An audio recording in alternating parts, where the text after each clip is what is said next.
Assalamualaikum warahmatullahi wabarakatuh. Oke, kita lanjut saja materi untuk kelas 12 PJJ secara daring. Kita masuk materi bab 3, yaitu tentang adab bergaul menurut Islam. Oke, sebelumnya sudah kita bahas bagaimana adab bergaul dengan teman sebaya, dan selanjutnya kita bahas bagaimana sih adab bergaul terhadap orang yang lebih tua menurut Islam. Oke, langsung saja. Yang pertama adalah, apa sih pengertian orang yang lebih tua itu?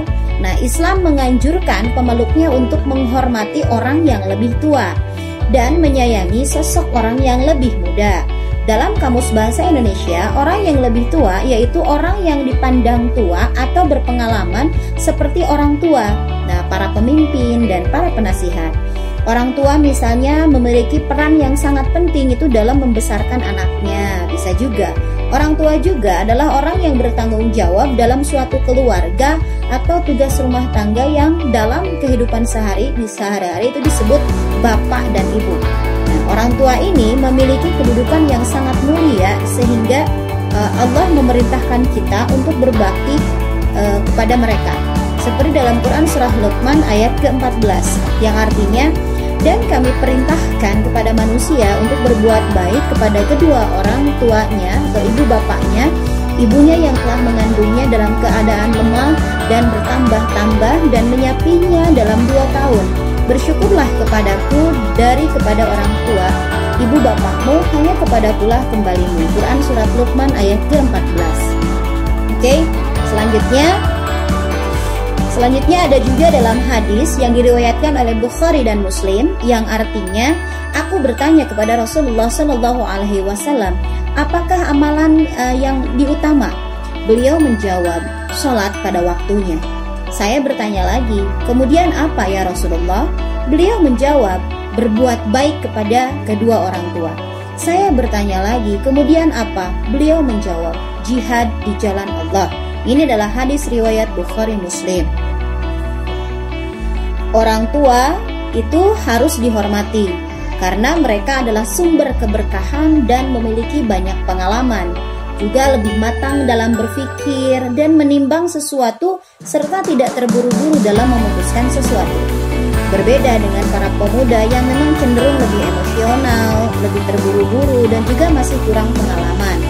Nah, bagi seorang orang tua, khususnya ayah gitu ya, adalah figur yang memang diteladani. Dari sosok ayah inilah perangai anak itu biasanya terbentuk. Nah, sudah merupakan keharusan bagi seorang anak untuk menghormati ayah yang dijadikan teladan tersebut. Sementara ibu adalah salah satu juga dari kedua orang tua. Ibu merupakan tumpuan kasih sayang seorang anak. Terdapat ungkapan yang menyatakan bahwa kasih ibu sepanjang jalan.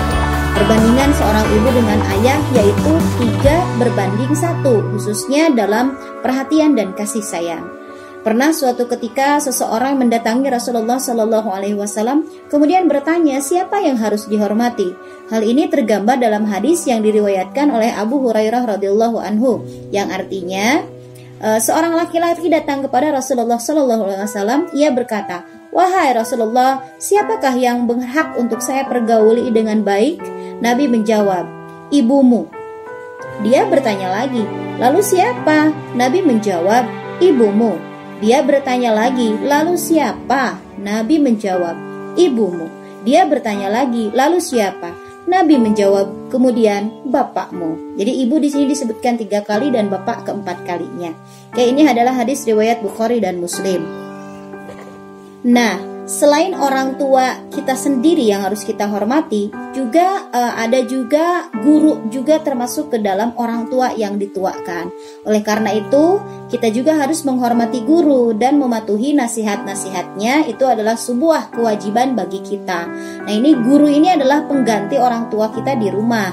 Ia telah menanamkan saran dan nasihatnya kepada kita. Oleh karena itu, melaksanakan perintahnya yang memang tidak bertentangan dengan Al-Quran dan hadis merupakan kewajiban bagi kita. Sebagai seorang murid, menghormati guru dengan menerima pengajarannya secara ikhlas dan hati gembira. Oke, selanjutnya adalah yang kedua, bagaimana sih tata cara bergaul dengan orang yang lebih tua? Oke, yang pertama adalah berlaku sopan. Nah, orang beriman itu akan menunjukkan perhatian kepada orang yang lebih tua. khususnya kepada orang tua yang telah melahirkan dan memperlakukan mereka dengan rasa hormat, menanamkan kasih sayang bagi mereka, memperlakukan mereka dengan baik, dan berusaha menyenangkan hati mereka dengan perilaku baik dan bijak.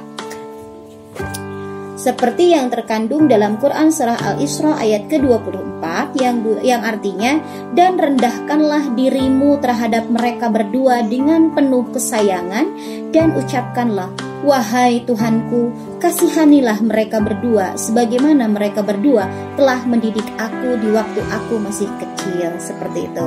Oke, demikian pula pergaulan kita dengan guru ya. Bergaul dengan guru umumnya itu lebih tua dari kita, guru itu. Berarti bergaul dengan orang yang berpendidikan atau orang yang lebih berilmu dari kita. Nah, apabila kita berlaku sopan kepadanya, niscaya ia akan senang dan guru pun akan mendoakan. Sehingga ilmu yang diberikan oleh guru itu menjadi ilmu yang bermanfaat bagi siswa. Oke, perhiasan ilmu adalah rendah hati dan kesopanan. Oleh karena itu, siapapun yang bersikap rendah hati dan berperilaku sopan dengan ikhlas, niscaya Allah akan mengangkat derajatnya dan dicintai oleh orang lain. Sebaliknya, siapa saya yang berlaku sombong dan tidak sopan, apalagi tidak sopan terhadap gurunya, maka ia tidak akan dihargai oleh orang lain karena Allah Subhanahu wa Ta'ala pun tidak menyukainya. Oke, itu tadi kita harus berlaku sopan. Yang kedua, bagaimana adab kita kepada yang lebih tua, yaitu berkata santun. Nah, salah satu bentuk sikap santun kita kepada orang tua atau kepada orang yang lebih tua adalah salah satunya jangan berbicara lebih keras dari suara mereka. Kemudian jangan memutuskan pembicaraan, jangan berbohong, jangan mengejutkan mereka ketika tidur, atau bahkan jangan meremehkan mereka. Perintah berbuat baik ini terdapat dalam Quran Surah Al-Isra ayat ke-23 yang artinya, dan hendaklah kamu berbuat baik kepada ibu bapakmu dengan sebaik-baiknya. Jika salah seorang di antara keduanya sampai berumur lanjut dalam pemeliharaanmu, maka sekali-kali janganlah kamu mengatakan kepada keduanya perkataan Nah, janganlah kamu membentak mereka dan ucapkanlah kepada mereka perkataan-perkataan yang mulia. Oke, penghormatan kepada orang yang lebih tua juga salah satunya adalah kepada guru. Nah, sikap yang baik terhadap guru misalnya berkomunikasi dengan guru secara sopan, lemah lembut, santun. Kemudian ketika guru keliru, baik khilaf atau guru tidak tahu, sementara muridnya itu mengetahui, maka seorang murid hendaklah menjaga perasaannya gitu ya, menjaga perasaan guru agar tidak terlihat perubahan wajahnya gitu ya, supaya kita tidak menyakiti guru. Hendaklah menunggu sampai guru itu menyadari kekeliruannya. Nah, bila setelah menunggu tidak ada indikasi guru menyadari kekeliruan, maka murid mengingatkannya secara halus seperti itu. Nah, dalam hal ini seorang murid hendaklah tidak bersuara keras atau menantang atau mentang-mentang atau merasa lebih pandai dari gurunya. Sebab kepandaian yang didapat sekarang ini dia dapat dari seorang guru. Oke. Yang ketiga adalah adab terhadap yang lebih tua adalah menolak dengan halus apabila ada perintah buruk. Oke. Dalam hal tertentu mungkin orang tua atau yang lebih tua melakukan hal-hal yang kurang sesuai dengan ajaran agama. Orang yang lebih tua berperilaku buruk adalah orang tidak menanamkan nilai-nilai baik sehingga anak atau orang yang lebih muda itu tidak memberikan apresiasi kepada orang tua tersebut.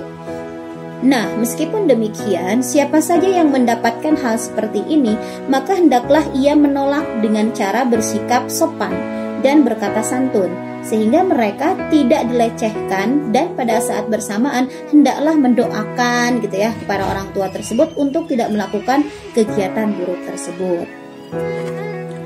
Oke, perilaku buruk tersebut bisa jadi terkait dengan persoalan akidah atau kegiatan buruk lainnya yang melanggar nilai dan norma kemasyarakatan. Misalnya ketika orang tua memiliki perusahaan yang pengoplos minuman keras ya atau yang lainnya. Oleh karena itu jangan sekali-sekali membantah perintah orang tua atau yang lebih tua dengan nada yang kesal. Sebab hal tersebut tidak akan membuahkan hasil seperti itu. Hal yang harus dilakukan adalah menghadapinya dengan tenang dan penuh keyakinan serta percaya diri. Nah, gitu. seperti dalam Quran surah Luqman ayat ke-15, yang artinya seperti ini. Dan jika keduanya memaksamu untuk mempersekutukan dengan aku sesuatu yang tidak ada pengetahuanmu tentang itu, maka janganlah kamu mengikuti keduanya, dan pergaulilah keduanya di dunia dengan baik, dan ikutilah jalan orang yang kembali kepadaku. Kemudian hanya kepadakulah kembalimu, dan maka aku beritahu kepadamu apa yang telah kamu kerjakan. Quran surah Luqman ayat ke-15. Oke, selanjutnya adalah adabnya menghormati dengan ikhlas. Oke, termasuk cabang iman adalah mencintai dan menghormati orang yang lebih tua dari kita. Terdapat hadis dari Anas bin Malik, Rasulullah SAW menjamin surga bagi umatnya yang menghormati orang yang lebih tua dengan penuh rasa hormat. Ini seperti hadisnya bunyinya, yang artinya seperti ini. Rasulullah SAW bersabda, "Wahai Anas, hormatilah yang lebih tua dan sayangilah yang lebih muda, maka kau akan menemaniku di surga." Hadis riwayat Baihaqi. Oke, berbuat baik kepada orang tua itu harus diupayakan secara maksimal. Jika anak ingin memberikan sesuatu kepada orang tuanya, maka berikanlah yang terbaik. Sebab yang terbaik saja belum tentu seimbang dengan jerih payah dan pengetahuan keduanya. Allah berfirman dalam Quran surah Luqman ayat ke-14. Artinya, dan kami perintahkan kepada manusia berbuat baik kepada kedua orang tua, ibu bapaknya, ibunya yang telah mengandungnya dalam keadaan lemah dan bertambah lemah, dan menyapihnya dalam 2 tahun. Bersyukurlah kepadaku dan kepada kedua orang ibu bapakmu, hanya kepadakulah kembalimu. Quran surah Luqman ayat 14. Selain itu, Rasulullah SAW juga menyatakan bahwa tidak termasuk kaum muslimin bagi siapa saja yang tidak menghormati orang tua dan tidak menyayangi sosok yang lebih kecil. Seperti dalam hadis yang artinya dari Abdullah bin Amr bin Ash, ia menyampaikan sesuatu pada Nabi SAW. Beliau bersabda, "Barang siapa tidak menyayangi anak kecil dan tidak mengenali hak orang tua kami, maka ia bukan termasuk golongan kami." Hadis riwayat Ahmad dan Abu Dawud. Nah, demikian pula dalam menghormati guru, karena guru itu seperti orang tua kita sendiri, seperti itu. Ketika seorang menginjak dewasa, maka bapak atau ibu guru itu yang mengajarkan ilmu pengetahuannya, hingga seseorang bisa mengetahui banyak hal dalam kehidupan ini. Oleh karena itu, ketika guru memposisikanmu di tempat yang telah ditentukan, maka janganlah berpindah duduk di tempat lain seperti itu. Nah, apabila guru sedang membaca kemudian menjelaskan pelajaran, hendaklah tidak mengabaikannya, baik dengan berbicara sendiri, dan nggak boleh kalau guru sedang menerangkan ngomong sendiri, itu nggak boleh. Kemudian diskusi dengan temannya, ngobrol dengan yang lain, itu juga sama, tidak boleh. Kemudian oleh karena itu, dengarkanlah selalu secara baik-baik dan penuh keikhlasan. Nah, apa saja yang dikatakan oleh seorang guru. Nah, tidak patut bagi seorang murid itu menyibukkan pikiran dengan sesuatu yang sama sekali tidak terkait dengan pembelajaran. Oke, yang selanjutnya adalah adab yang baik kepada yang lebih tua adalah mendahulukan orang yang lebih tua. Mendahulukan orang lain, apalagi kepada orang yang lebih tua dalam hal-hal duniawi, ini sangat dianjurkan oleh agama. Perangai ini juga dilakukan oleh para sahabat. Nah, ini seperti dalam Quran surah Al-Hasyr ayat ke-9. Nah, tidak mendahului di sini maksudnya adalah mengutamakan dan memberi kesempatan kepada mereka lebih dulu. Seperti dalam sebuah hadis yang artinya Ibnu Umar berkata, "Aku melihat Rasulullah SAW sedang memakai siwak. Lalu ia memberikannya kepada orang yang lebih tua dari suatu kaum, dan ia bersabda, sesungguhnya malaikat Jibril memerintahkanku untuk mendahulukan yang lebih tua." Hadis riwayat Ahmad. Nah, perilaku mendahulukan orang yang telah tua ini dicontohkan oleh Sayyidina Ali bin Abi Thalib. Suatu hari Sayyidina Ali itu terburu-buru keluar dari rumahnya untuk menunaikan sholat subuh secara berjamaah di masjid dengan Nabi. Nah, di tengah perjalanan ia berjumpa dengan seorang lelaki tua, tapi bukan muslim ya, tapi kaum Yahudi. Lelaki tua itu berjalan menuju arah yang sama dengan Sayyidina Ali. Karena keluhuran akhlak dari Sayyidina Ali, maka Sayyidina Ali tidak mendahului sosok Yahudi tersebut walaupun ia berjalan lambat.